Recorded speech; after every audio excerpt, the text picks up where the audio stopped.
Please just give me a few seconds of your time and see the method I used in snatching my waist on this dress I made for Val. Let's get started. I'll be using pattern paper to draft and I used like 2 yards of crepe fabric to create the style. When drafting, it's advisable to use pencil, but then you can also use your marker for clarity's sake. This is going to be my starting point line, and so from there I'm going to go ahead to thicken my shoulder to my nipple point, my shoulder to my waistline for the front, and then my shoulder to my hip line, and I'm going to go ahead to take my shoulder to the length of the dress. I'm going to go ahead and connect it across with a straight ruler. So please don't forget to subscribe and like this video. I'm going to take in my armhole measurement, or better still, from your bust point you go up by 2 inches and it works perfectly fine.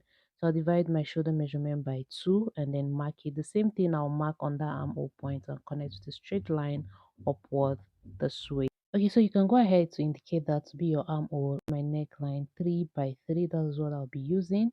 And I'll go ahead and curve it with a ruler. The armhole slope for the front, I'll be using 1.5 and I'm going to go ahead to connect it this way. Okay, so I'll divide whatever I have there by 2 and get a midpoint, and then from that midpoint I'll go in by 0.75 and connect it to the armhole slope there. And then on that armhole I'll divide my round bust measurement by 4, mark it and connect it with a curve. Okay, so that first one wasn't good for me, so I went ahead to create a second one, so we'll not be using that first one. Okay, so on my waistline I would insert my nipple to nipple measurement, and then from that point I'll go down by 1 inch, and then from my waistline I'll go down by 6 inches, and then I'll connect it up with a straight ruler. I'll be opening it up by 0.5, that's like 75% tightening. That's what I'll be using, and then I'm going to go ahead to connect it this way. I'm going to divide my round bust measurement by 4, mark it without any sewing allowance, and I'll do the same thing on the waist. Now this is how I snatch my waist. I will not be picking the two darts and returning it. What I'll be doing is I'm just going to be picking half of the darts, just half of that one, and then I'm going to be adding it. That is what enables my waist to be snatched very well from the dress you saw. Okay, so I'm just going to pick that half of it. I'm going to mark it there. So I'll divide my round hip measurement by 4 and mark, and then I'm going to connect it. Okay, so to get the lower part of my dress, I'll be minusing 1.5 inch from my hip measurement, and then I'm going to mark it. Okay, so I'm going to go in by 1.5 and I'll connect it with a curve ruler. Okay, this part is like a reminder: shoulder to my armhole, down to my bust point, down to my waist, my hip, and then my full length, and then sewing allowance. Okay, now this outfit will be having a bust start of 1.5. That's the difference between my front half length and my back half length. My front half length is 16.5, while the back definitely would be 15 if I remove 1.5. Okay, so from that point I'll go out by 1 inch, and then I'm going to connect it down this way. Okay, so I'll just go ahead to add my sewing allowance of ½ inch all through, but by the side I'll be doing 1 inch on this side, and I'll just connect it with my ruler this way. And basically this is just it for the front pattern. I'll go ahead to cut it out. The back pattern is almost similar to the front pattern.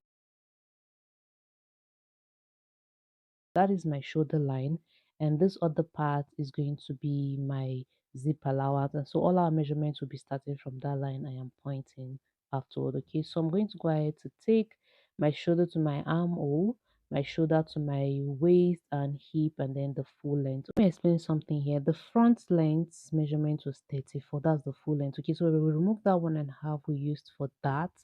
The back length will reduce to 32. Okay, so I'll mark these lines across, indicates their names, and we're good to go. Okay, so definitely the back length measurement is now 32 because of the 1.5 we used for the bust start in the front. So I'll divide my shoulder measurement by 2, mark it, and then that is my armhole.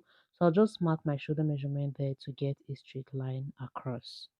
To take my neckline 3 by 1 inch, the back I'll be using 1 inch, and I'll mark it this way.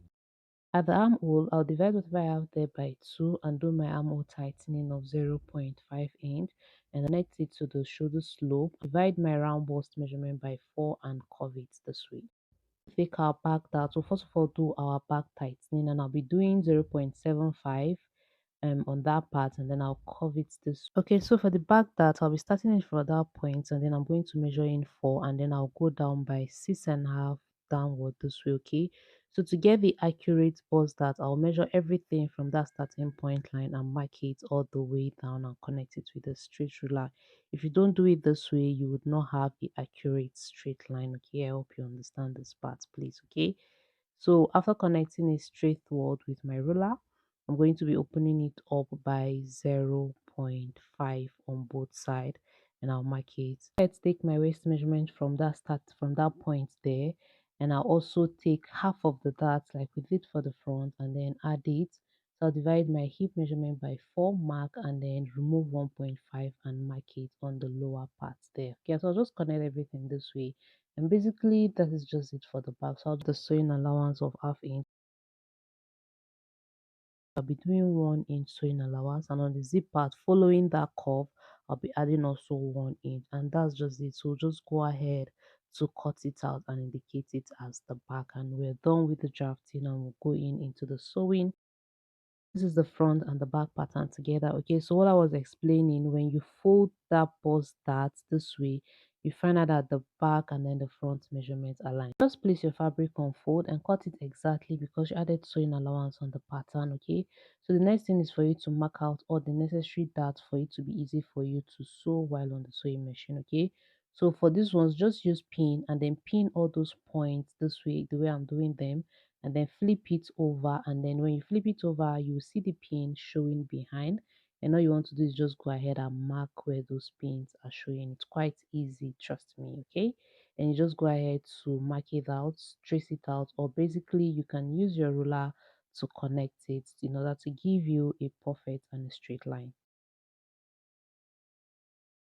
Okay, the same thing I'll be doing at the back. So after tracing it out, okay, you can actually use this method. Instead of using pin, you can just raise it and then dot it on all the points where you know that, okay, this is where your dart is falling in, and you just mark it out on the. This is what the front should look like for you. Okay, and all you want to do is go ahead and cut out your neck interface to turn the neck, join it on both sides and turn it, and at the same time I'll go ahead to sew in all the darts for both the front and the back. Sewing the darts for both the front and the back. I joined the shoulder this way, and then I also went ahead to join the interface in this way. Okay, so that I'll close everything at once. I notched the center of the main dress and then the interfacing so they align together. So I'll go ahead to pin it this way, and then I'll sew it round and notch, and I'll go ahead to turn it down with a hemming gum and press it down neatly. So guys, moving forward, that has been done and it has been pressed down. Okay, so the next thing is for us to fix our zip. Okay, so I'll be using 1 inch because that was what we added. Okay, and then from that shoulder line, I'll measure down to where I want my zip to stop, and I'm using 24. Okay, so I'll just stitch this part downward, close it, and I'll go ahead to fix my zip. Okay, successfully done. If you want a tutorial on how to fix a zipper, please just let me know. What we're going to do is to pin down the dress, both the front and the back together. You can just take a fresh measurement, or basically just measure it with the 1 inch sewing allowance you added, and that is what I did. I'll go ahead to just shape it and then add the sleeve to this dress. The sleeve has been successfully added, and then I hemmed the lower part. Okay, so the next thing we want to do is to add the ruffles to the lower part of this dress. Okay, so all I'm going to do is just to be gathering it bit by bit for everything to contain there, and I'll use my hand needle to hand tack it. Okay, that was basically what I did. Okay, and this is it all looking clean and fine. Okay, so basically that is just it. If you want another tutorial on the ruffles, trust me, I'm going to drop it for you guys. Okay, so just make sure you unstitch it, and then that's all.